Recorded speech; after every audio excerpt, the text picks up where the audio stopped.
अस्सलाम वालेकुम जी। वालेकुम सलाम। ਬੌਸ ਜੀ ਪਨੀਰੀ ਉਤੇ ਆਲੀ ਕਿਵੇਂ ਖਿਲਾਰਨੀ ਹੈ?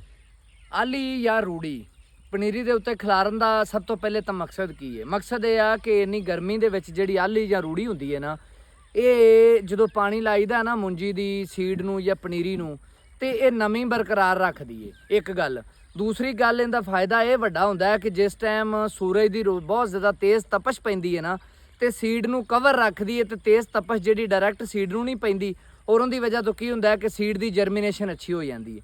ਔਰ ਤੀਸਰੀ ਵੱਡੀ ਜਿਹੜੀ ਸਭ ਤੋਂ ਅਹਿਮ ਚੀਜ਼ ਹੁੰਦੀ ਹੈ, ਜ਼ਾਹਿਰ ਖੁਰਾਕ ਦੇ ਤੌਰ ਤੇ ਵੀ ਹੁੰਦੀ ਹੈ, ਵੀ ਇੱਕ ਚੀਜ਼ ਹੈ, ਲੇਕਿਨ ਵੱਡੀ ਤੇ ਸਭ ਤੋਂ ਅਹਿਮ ਚੀਜ਼ ਇਹ ਹੁੰਦੀ ਹੈ ਕਿ ਇਹ ਜਿਸ ਟਾਈਮ ਪਨੀਰੀ ਦੀ ਪਟਾਈ ਕਰੀਦੀ ਹੈ ਨਾ, ਬਹੁਤ ਅੱਛੇ ਤਰੀਕੇ ਨਾਲ ਨਰਮ ਪਨੀਰੀ ਪਟਾਈ ਹੁੰਦੀ ਹੈ। ਯਾਨੀ ਕਿ ਇਹ ਥੱਲੇ ਬੈੱਡ ਸਖਤ ਬਣਾ ਕੇ ਉੱਤੇ ਬੀਜ ਦਾ ਛਟਾ ਦੇ ਕੇ ਉੱਤੇ ਆਲੀ ਖਿਲਾਰੀ ਦੀ ਏ, ਤੇ ਤਾਂ ਕਿ ਜਿਸ ਟਾਈਮ ਫਿਰ ਇਹ ਪਨੀਰੀ ਜਾੜਾ ਮਾਰਦੀ, ਜੜ ਬਣਾਦੀ, ਤੇ ਜੜ ਜਿਹੜੀ ਹੁੰਦੀ ਨਾ ਫਿਰ ਰੂੜੀ ਦੇ ਵਿੱਚ ਤਲੇ ਤੋਂ ਉੱਤੇ ਰਹਿ ਜਾਂਦੀ ਹੈ। ਉਹਦੀ ਪਟਾਈ ਵੀ ਬੜੀ ਨਰਮ ਹੁੰਦੀ ਹੈ, ਔਰ ਉਸ ਟਾਈਮ ਜਿਸ ਟਾਈਮ ਅਸੀਂ ਉਹਨੂੰ ਲਾਣੇ, ਉਹਨੂੰ ਵਾਸ਼ ਕਰਦੀ, ਲੇਬਰ ਧੋਂਦੀ ਹੈ ਜੜ੍ਹਾਂ ਨੂੰ, ਉਸ ਟਾਈਮ ਉਹਨੂੰ ਧੋਣਾ ਵੀ ਬਹੁਤ ਆਸਾਨ ਹੁੰਦਾ ਹੈ। ਹੁਣ ਪਿੱਛੇ ਜ਼ਰਾ ਨਜ਼ਰ ਮਾਰੋ, ਪਿੱਛੇ ਕੈਮਰਾ ਵਹਾ ਬਈ ਪੁੱਤਰ, ਇਹ ਵੇਖੋ, ਇਹ ਸੌਖਾ ਜਿਹਾ ਕੰਮ ਨਹੀਂ ਹੈ।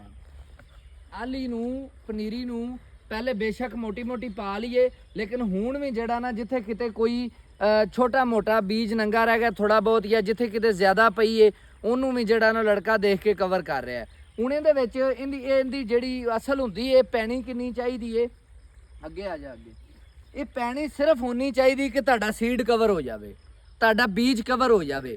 ਉਸ ਤੋਂ ਜ਼ਿਆਦਾ ਅਗਰ ਪਾਓਗੇ ਤੇ ਸਿਆਣੇ ਤੇ ਪੁਰਾਣੇ ਜ਼ਿਮੀਂਦਾਰ ਜਾਣਦੇ ਹੋਣਗੇ ਕਿ ਇਹ ਜਿਹੜੀ ਰੂੜੀ ਹੈ ਨਾ, ਆਲੀ, ਇਹ ਸੇਕ ਮਾਰਦੀ, ਹੀਟ ਮਾਰਦੀ ਏ, ਔਰ ਜਿਹੜਾ ਜਰਮੀਨੇਸ਼ਨ ਦਾ ਜਿਹੜਾ ਫਾਸਲਾ ਹੁੰਦਾ ਨਾ ਪੌਦੇ ਦਾ, ਉਹ ਵੱਧ ਜਾਂਦਾ, ਔਰ ਉਹ ਸੇਕ ਤੇ ਹੀਟ ਦੀ ਵਜ੍ਹਾ ਤੋਂ ਤੁਸੀਂ ਗੌਰ ਕਰੋਗੇ ਉਸ ਜਗ੍ਹਾ ਤੇ ਜਰਮੀਨੇਸ਼ਨ ਵੀ ਘੱਟ ਹੋਏਗੀ, ਉਸ ਜਗ੍ਹਾ ਤੇ ਜਰਮੀਨੇਸ਼ਨ ਵੀ ਘੱਟ ਹੋਏਗੀ, ਔਰ ਉਸ ਜਗ੍ਹਾ ਤੇ ਕੀ ਹੋਏਗਾ ਕਿ ਪੌਦੇ ਵੀ ਪੀਲੇ ਪੀਲੇ ਹੋਣਗੇ। ਔਰ ਜਿਸ ਜਗ੍ਹਾ ਤੇ ਇਹ ਘੱਟ ਪਏਗੀ ਉਸ ਜਗ੍ਹਾ ਤੇ ਵੀ ਜਰਮੀਨੇਸ਼ਨ ਘੱਟ ਹੋਏਗੀ, ਔਰ ਉਸ ਜਗ੍ਹਾ ਤੇ ਪੌਦਿਆਂ ਦੀ ਗਰੋਥ ਵੀ ਘੱਟ ਹੋਏਗੀ। ਯਾਨੀ ਉਹ ਸੌਫਟ ਸਰਫਸ, ਨਰਮ ਜਗ੍ਹਾ ਨਹੀਂ ਅਵੇਲੇਬਲ ਹੁੰਦੀ ਪੌਦੇ ਨੂੰ, ਜਿਹਦੇ ਵਿੱਚ ਜੜ ਈਜ਼ੀਲੀ ਆਸਾਨੀ ਨਾਲ ਫੈਲਦੀ ਏ, ਔਰ ਨਾਲ ਹੀ ਪੌਦਾ ਗਰੋ ਕਰਦਾ।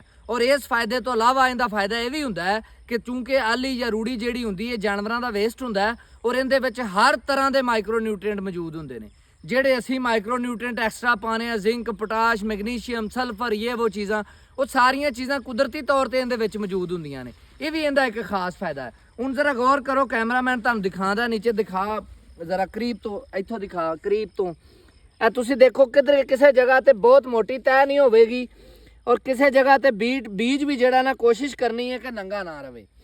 ਅੱਛਾ, ਹੁਣ ਆਲੀ ਪਾਉਣ ਤੋਂ ਬਾਅਦ ਦੂਸਰੀ ਸਾਈਡ ਤੇ ਆ ਜਾਓ। ਦੂਸਰਾ ਸਾਡਾ ਜਿਹੜਾ ਇਹਦਾ ਹਿੱਸਾ ਹੈ ਨਾ, ਉਹ ਪਾਣੀ ਲਾਉਣ ਦਾ, ਲੇਕਿਨ ਮੈਂ ਉਹ ਤੁਹਾਨੂੰ ਪਾਣੀ ਲਾਉਣ ਦਾ ਹਿੱਸਾ ਇੱਕ ਅਲੱਗ ਵੀਡੀਓ 'ਚ ਦੱਸਣਾ। ਇਹਦੇ ਨਾਲ ਹੀ ਇਜਾਜ਼ਤ ਦਿਓ। ਕਿਸਾਨ ਜ਼ਿੰਦਾਬਾਦ, ਪਾਕਿਸਤਾਨ ਜਿੰਦਾਬਾਦ। ਬੌਸ ਜ਼ਿੰਦਾਬਾਦ।